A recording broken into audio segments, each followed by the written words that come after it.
Assalamualaikum warahmatullahi wabarakatuh. Selamat pagi. Pagi ni Reh nak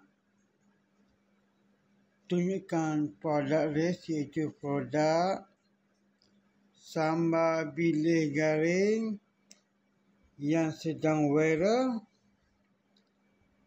Dia ada 3 perisa yang tengah viral, yang tengah TikTok, iaitu perisa tom yum, perisa pedas dan perisa yang original. Okey, semua ni untuk budak-budak boleh makan, orang dewasa lagi boleh makan. Jom, siapa yang nak jadi ejen produk sambal bilis garing, boleh DM Riz atau hubungi Riz di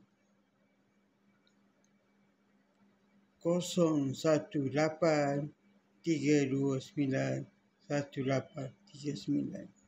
Cepat-cepat jadi ejen produk sambal bilis garing.